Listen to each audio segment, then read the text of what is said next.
Yo, yo, yo, we live with a special edition outside of the park. I know it's freezing cold out there and y'all sitting in the house. So y'all can't tell me y'all shouldn't be watching me today because y'all ain't doing nothing but scrolling up and down their timeline because a lot of y'all ain't seen snow in the state of Tennessee. Now you see snow. You see my little baby, once I go live, he got to go live with me. Maybe you might have to come get him because I see him heading this way. So look, today we're going to talk about real estate and we're going to talk about the people that claim that it's nothing for you to be able to do. They out here talking about there is no, hey, what's up, boo? They out here talking about they ain't got no leads out here. So, I had to go bring in one of the most successful real estate agents in Memphis, Tennessee, just so I can try to figure out. I need to pick his brain to see what he's doing down there because he's doing numbers and he's moving weight down there in Memphis, out there in West Tennessee. So without further ado, I'm going to bring in Mr. Pastor Keys himself, ladies and gentlemen. What's going on? What's going on? Mr. Pastor Keys, welcome, welcome, welcome. How you been doing, brother? Man, I've been good, brother. I can't complain at all. I saw Tasha with them bundles too. Hey, I know it. You saw it with it. Hey, listen. Hey, they tell you if you complain, ain't nobody gonna listen to you anyway. So it's a good thing you can't anyway. So hey, it ain't gonna do you no good. They ain't gonna listen to you. Right. So I want to jump right into this. How long you been in the real estate? I'm going on 4 years now. 4 years. So you've been in there 4 years. So you still, that means you still a rookie and you ain't really doing good business then, right? That's what it's supposed to mean, right? Oh, that's what it means something else. Well, talk to me then, because they tell me this is what I hear. I hear from the real estate agents that a slow period is during the winter season, and during the winter season they don't do numbers, and they say, well, people don't really. There's the holidays, and they don't really want to buy any homes, and the interest rates is high. But I could have sworn, just judging on your social media, it looked like it may be another story to that. So tell me about what kind of book of business you have going on in November, December, transaction wise. You ain't got to tell the people your coins. Ooh, transaction wise, November, December. So December I closed the first time home buyer. She just moved her and the kids in. I had about 3 or 4 closes November, December, and I just got a referral as well. My lady I closed in December, she brought her coworker over to me, but her coworker speaks Spanish, and I speak un poquito español, but not enough to run a whole deal. So I referred over, and now we're gonna be getting cut a check from that on Monday too. So I'm not complaining at all. Oh, that don't sound like a slow period at all. So I guess the big question to some of the new agents and for the people that's thinking about getting into real estate, and then the agents right now that are struggling, because I'm trying to figure out is it just a lazy thing or not? How are you getting your leads? How are you getting your leads? Man, look, I'm gonna shout out EXP for a lot of my leads. I'm just be real with you. Like, so today, it snowed in Tennessee. Everybody was pretty much put up. I just finished showing about 5 houses to a California buyer that I got from our EXP workplace, which is like our Facebook thing that we got going on. I got them from a workplace site. She was hold on, rewind it. So while everybody's snowed in, begging to not go to work, you out here driving in the snow, showing homes? Look, don't say that too loud. My wife's still mad at me about it. But yeah, I'm out here in these streets. I'm out here in these streets, man. And so yeah, we trying to figure some things out right now. I just sent in an offer on another buyer. Just sent in an offer on another buyer, trying to get him locked in on something before he goes on a cruise. Also through an EXP referral type thing, and just locked in an Ohio buyer.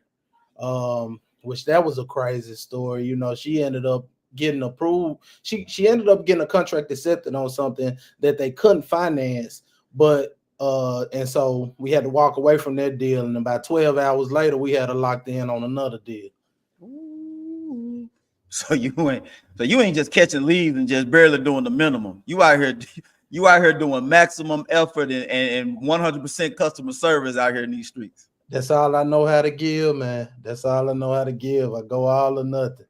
So the 3 times you mentioned EXP threw a referral out there, and I'm trying to figure out, because I hear a lot of negative stuff about EXP. I'm trying to figure out, your brokers, your EXP, the broker, they really helping you with leads?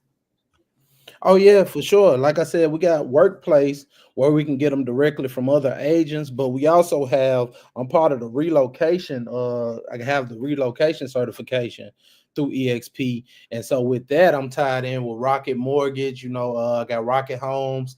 We're getting ready to launch something where we're about to start getting leads from USAA. We get sometimes we get some corporate leads, people moving into Tennessee from other states, working corporate jobs, and so they need somebody to take care of them that way. Yeah, so we got a lot working.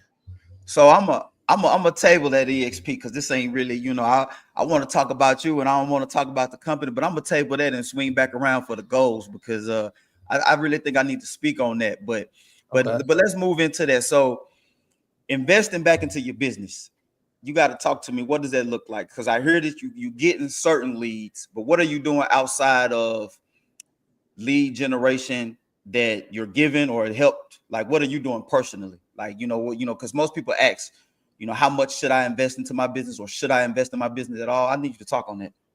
So I'm pretty frugal guy, so you just got to make it make sense. So this year, to make things make a little bit more sense, I'm getting leads. That's not a problem. I'm blessed enough to be getting leads, but at times you find yourself spreading yourself thin.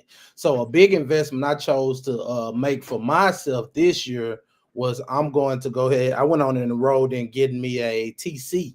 And what a TC is a transaction coordinator. And for people who don't know what that is, that's just somebody that basically does the paperwork. Like after your contract's accepted, they go ahead and they do the rest of it, and they keep you in the loop, and they keep your client in the loop.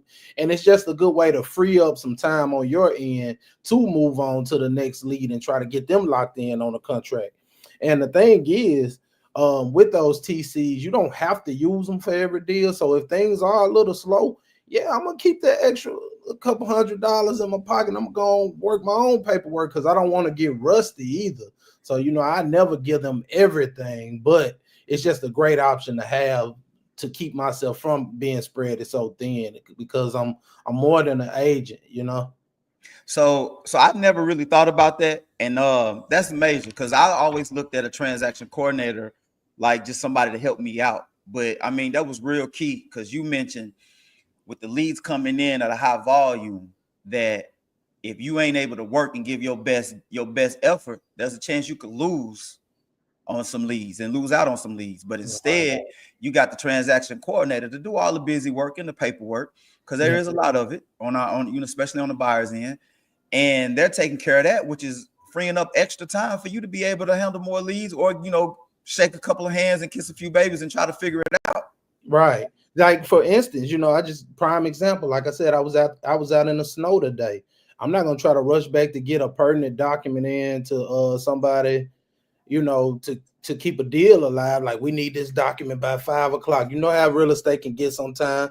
Like, hey, I might be out till 4:30. So now I'm getting home all in a frenzy, heart beating all fast. When I could just hit up my TC and be like, hey, make sure you include my TC in all email transactions or whatever like that. And if they don't, I can just screenshot or copy and paste what they sent me to my TC in a text, and they're gonna go on and handle it. They got all my logins, they handled it.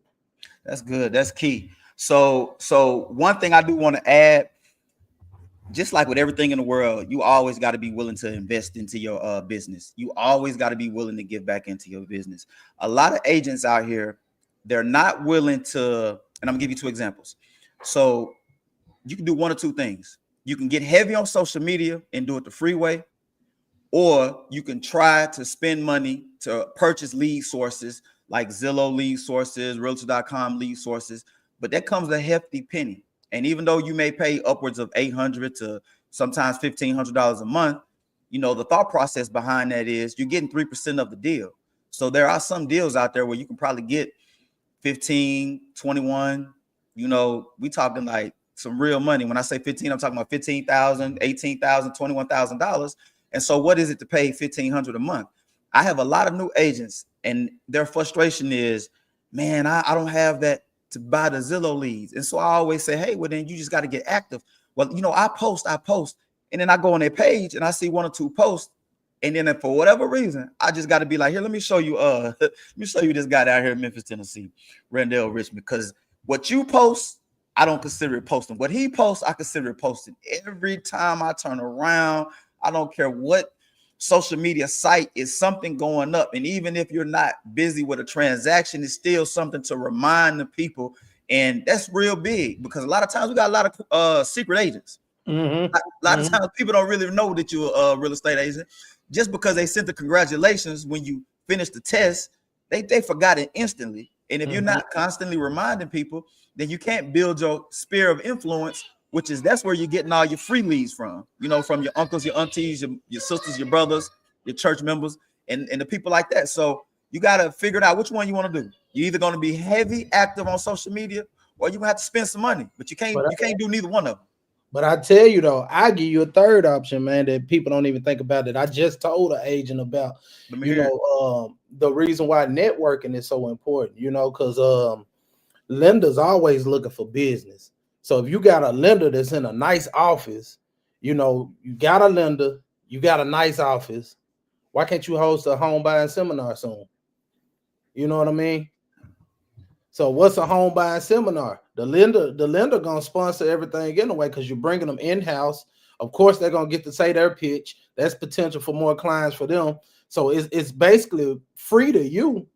You just got to put this thing together and get some more people, figure out how you're going to work it, figure out what you're going to do, and get that out there. You know, people always want information, even if they're ready to buy or not. And why wouldn't they remember you when you gave them all these gems to even get going? You know what I mean? That's a free nugget. That's a free nugget. Because if you getting, most people think you got to pack them buildings out. Like if you do a home buying seminar and you get just 8 to 10 people, that's 8 to 10 leads. And if don't nobody buy right now, what if 2 of them ready to buy this summer, 2, 3 of them ready to buy this winter, and then 2 or 3 of them ready to buy next year when they get, they get their credit or their, finances in order. You just set yourself 6 deals out of the 10 within the next 12 months. And you're looking at somewhere upwards of between 6 deals going to push you somewhere between $50,000 to $60,000. And see, people don't understand that. It's like building that pipeline. You got to stack them bricks. You want to build that house in real estate. Hold on 1 second, Rob. Hey, man, go ahead. But yeah, go ahead, flip that. So then I was like, like I was saying, you just gotta stack them bricks if you want to build that house in real estate. So like I said, I didn't want to hold the people too long, but I'm gonna show you. I want to go to your goals. So talk to me about your goals right quick before I let you go. So my goals, I always want to sell $1 million before mid-year. You know, that's just a personal goal of mine. Like $1 million in sales? Yeah, $1 million in sales before mid-year. I chase little accolades like capping out and stuff like that. So capping out is giving like $16,000 worth of what the broker fees. So once you reach there, you cap, so that's one of those little micro things I'm always chasing in the back of my mind. But other than that, man, I want to help more families. I want to get more leads. I want to get more listings. I just want to put it out there. I want to throw something in my hometown, honestly, to like just get the education out there, but yet have it like a family friendly type of thing, to where like, all right, come on out, y'all come on out. Let's make some moves, Hey, listen, get on that. Get on that. Go ahead and make it happen. Quit talking about what you want to do and just get out there front and do it. And just let me know, because I need to get out there anyway. So I most definitely can come out there and help you and do the credit repair part. Because anytime you do moves anyway, you know, my bank account go cha-ching. So you just got to understand, you got to utilize me to help you get out there so I can help you help me, you know. There we go. But part of your one thing I did want to bounce back on when you was talking earlier about EXP, and I want to talk about one of that benefit, and then I'm gonna cut you loose. A lot of people, and I ain't gonna say a lot of people, mostly if you're working with an agency, most people, they fear change and they fear the top dog. And so you always hear a lot of negative stuff about EXP. And I just heard you talk. One, you mentioned earlier, even when you got started, you got a full-time job, correct? Correct. So you doing all these numbers part-time, by the way, not even full-time effort, but not full-time hours. And then yes, sir. So they giving you the opportunity to be able to still make income and earn income in a different field, especially a field that you went to school with. So you get a chance to take advantage of your degree, which is, big ups to you as a Black man. And so you get a chance, the opportunity to do that. They helping you get leads as a broker. Most brokerages that say they help you get leads, but they don't, or they'll just probably pay for the Zillow leads. And then, you might get one bone tossed to you in the whole year, and then you still hungry. And and the other part about that is that I just mentioned with EXP, if you got a dog on your team like Randall Richmond, listen, sometimes I don't even be doing no work. And then that bank account go off and say, EXP just deposited some money. I said, for who? Me? I've been lazy doing trucking. I know I ain't earned $1. Who is out here cutting up in these streets? And it must be you. So that needs to be part of your goal, is to go ahead and add some of these folks on your team and get you a couple of U's out there. Boy, if it weren't for you, I wouldn't even be doing this. So I'm gonna make sure you eat. Listen. I appreciate it. Yeah. They knew better to make it such a nice slim percentage, but and once again, ladies and gentlemen, it doesn't come out of his pockets. EXP pays me every time he does a deal, and it doesn't come a dime out of his pockets. It's like putting me in a broker situation. I get to be my own broker within this company, and we try to tell y'all, but y'all can listen to everybody else and say, well, they ain't this, they ain't that, they ain't this, they ain't that. And a lot of people on the other side struggling. And I know I had a hard little winter because I was lazy. I wasn't active like you, but it balanced out because somebody was active, even though I wasn't. And I appreciate it. Let's one up it one more time, right? I hear you say all the time, you can touch anywhere in the United States. See, when most folks looking for somebody way across on the other side of the world, they got to go to Google. They got to do all this research and all this stuff. What we got to do? Drop it in Workplace. They going to come flooding our phones. Now we just interviewing. We just trying to find the best agent for our people. So, and I love it. Even with the referral I was talking about, with I had to get somebody who speaks Spanish. She was an EXP agent. Hey, I need you to do this for me. Come on through. You eat, I get my referral. We all eat together. So it's much easier to find it when I got all my agents in this one realm of Workplace, rather than having to. I ain't got time to go to Google and see who the best agent. I don't want the best agent, because the best agent, I want the best agent. Let me see. I want the hungry agent. Exactly. I don't necessarily want the one that's got all the Google leads and stuff, because they so busy. My person probably gonna get shipped off or put to the side anyway. And that's another fact that I like about you, is because even though you're referring somebody that you may only have one interaction with, you still want them to have the best customer service experience. So you're looking for an agent that that can take care of them and have time for them and not treat them just like another individual. And that's just a testament to what you represent, and it's a testament to what you uphold. And people, they always ask me all the time, how you able to, when you say you work in all of the United States of America? This is how, you guys. This is how we jump into a massive group chat that's built like an app. It's called Workplace, and it's built like Facebook, and we literally talk to everybody across all 50 states. And the best part about it is, like he said, most of the agents is thinking just same way Randall's thinking. And when I tell you how active he is on social media, people are like, well, how can Randall get all these leads? How does he always get these leads? Is he the first one to respond? Most of the time, he's not the first one to respond. He's not the first one to respond. Most of the time, it's some people that's real quick to respond. But you know what they do? Everything is an interview. So when they click on And when they click on John name, who responded first, then they click on Tom name, who responded second, Taryn name, who responded third, and Randall, who responded, he may didn't see it because he was cooking, and he responded fifth. They're gonna see who active. Then when they check his social media, and they're gonna say, oh yeah, this is the guy right here. This is the guy. And that's why he's winning these leagues. That's why he's getting these extra leagues on top of the networking that he's putting in, on top of everything else. So you got to understand, a lot of times people complain and talk about what's not working when the what is them and they not working. Yeah. And all you got to do is just get up and put the work in, and I promise you're going to see the results.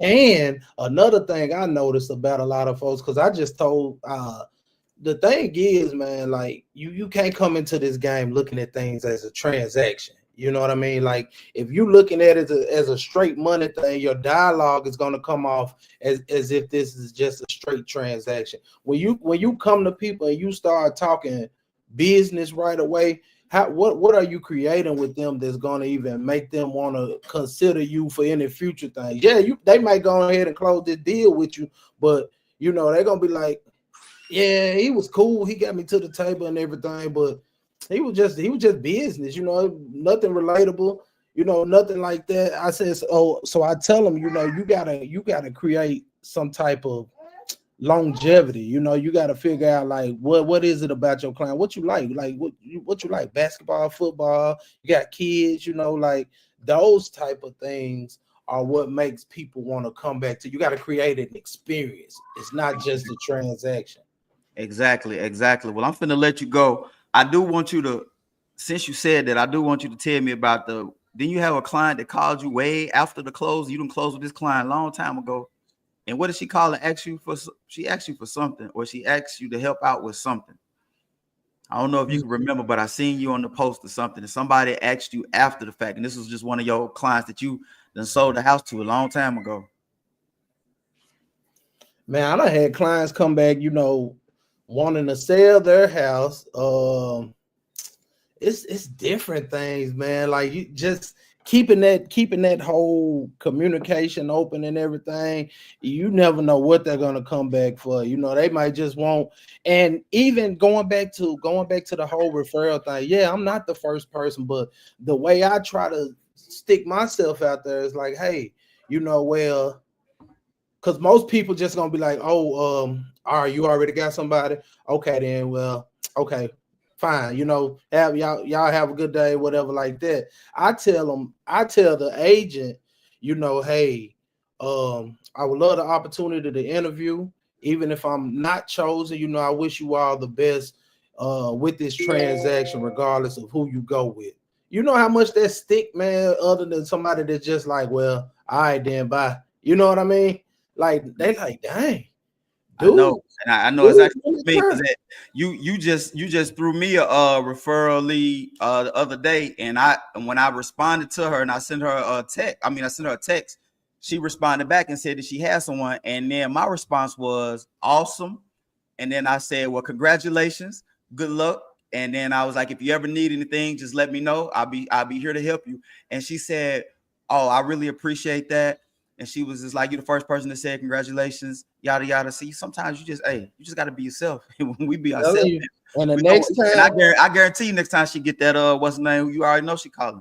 Next time she need a Middle Tennessee, you know what I mean, referral, whatever, she gonna be like, who was that now? Who was that guy that told me that he wished me the best when everybody else just said bye? She's gonna go right in her work chat from the workplace. Yeah. These people out here struggling. Hey, I can't tell you. One thing I can promise you, ever since you joined EXP, you never complained, and you just kept your head down and you went to work and you grinded. You never, when people talked about slow seasons, you was like, I don't know what that is yet. And you just kept moving forward. And I love that about you. And I'm just gonna, prayers out for you to continue to do, the tip top best, because I want you to succeed. But I not only want you to succeed, I want you to be recognized as the top dog, because see, every time that you take a step up, I take a step up. And it just reminds me that I got to keep moving up. See, people don't understand this ladder. When you compare yourself to the greats out there, you just want to be like, you know what? I want to chop this man down. I want to be better than him. Let me figure out a way that I can be better than him to help him improve.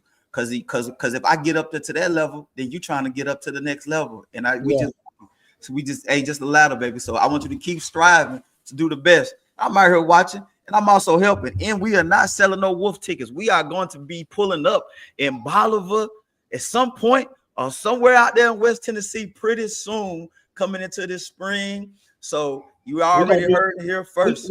We're gonna do Lauderdale and Hardeman. Let's do that then. Hey, listen, we're gonna do them both then. Yeah. Hey, and if I have to get out on the grill, I will, but I'm most definitely gonna be out there with the free education because it don't cost nothing to learn. Not from us. We're gonna give it to you free. It don't cost nothing to learn. I'm trying to put in the work already. We can ask D-Man about getting social. Oh yeah, look at that. Look at that. Boy, always working, boy. Hey, listen. Hey, his head ain't just big, it's a brain in there. It's a brain in there. It's moving. It's moving now. It's ticking and talking, boy. All right, man. Hey, well, kiss the wife and kids for me. And have a blessed weekend. And y'all be safe out there. And if you end up trying to show some houses tomorrow, man, drive slow and careful. And remember, you gotta always come home. I think it's gonna ice over tonight, so I might be put up with the rest of them tomorrow. I ain't even gonna hold you. Oh, sounds good. Sounds good. Yeah. You have a wonderful weekend then, brother. All right, man. You too. Take care.